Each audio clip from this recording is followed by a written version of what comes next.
identifikasi peluang usaha. Jadi ada dua kata di situ, identifikasi dan peluang usaha. Nah, bagaimana cara kita mengidentifikasi peluang usaha baru? Nah, pertama dia harus yakini bahwa peluang usaha itu berawal dari sebuah ide. Ya. Ada banyak orang punya ide bagus. Ketika kita berada di pusat keramaian dan berbagai macamnya, kita melihat, oh ini kayaknya bagus ya jadi bisnis misalnya. Sama seperti Mas Menteri, Mas Nadiem, kita lihat dia pulang dari luar negeri, lalu kemudian lihat Jakarta macet, lalu kemudian muncul ide bagaimana bikin Gojek dan berbagai macamnya, dan begitu yang lainnya. Nah, begitu juga dari berada di kampus ini. Nah, dari sekalian, tapi bukan persoalan tidak punya ide yang menjadi kegagalan tuh. Karena apa, nak? Karena terlalu lama untuk menanti ide itu sempurna. Padahal seorang pengusaha dia tidak harus menanti lama. Yang paling penting adalah berani mewujudkan ide itu menjadi sebuah produk bisnis, dan itu yang paling penting. Nah, pertanyaannya adalah bagaimana cara identifikasi itu? Kita menggunakan kalimat what, why, who, when, where, how.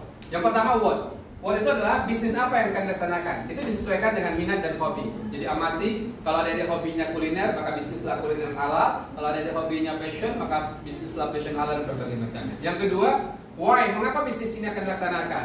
Jadi saya pikir ada banyak, ya, karena idealisme, ya, karena tidak ada pekerjaan, lalu mengisi kekosongan. Tentu yang paling bagus adalah idealisme dan cita-cita untuk memperbaiki kualitas hidup bagi diri sendiri dan orang lain.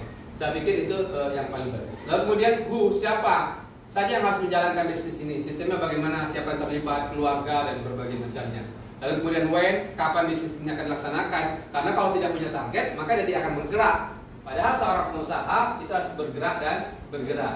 Jadi 1000 langkah itu diawali oleh langkah pertama. Ya, 1000 anak tangga itu diawali oleh anak tangga pertama. Jangan pernah kamu berharap sampai ke 1000 tangga kalau tidak pernah menginjakkan kaki di anak tangga pertama.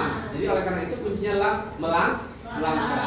Nah, oleh karena itu buat. Lalu kemudian where, di mana bisnis harus dilaksanakan, penentuan lokasi. Ada online, ada offline, dan bisa ada dipilih yang menyesuaikan. Lalu kemudian how, bagaimana menjalankan bisnis bersama tim kah, mitra, franchise atau waralaba dan berbagai macamnya.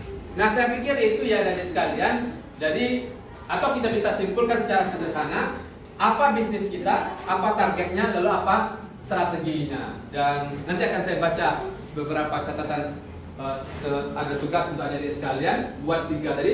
Apa bisnisnya, lalu kemudian apa targetnya. Targetnya bisa dipilih menjadi 2 misalnya.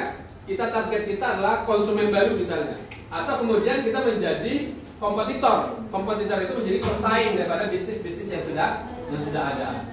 Lalu bagaimana strateginya? Apa yang membuat orang harus datang ke toko adik-adik sekalian? Oh, karena harganya. Oh, karena yang ramah atau berbagai macamnya. Oke? Nah, kita tunggu. Kasih applause untuk semuanya.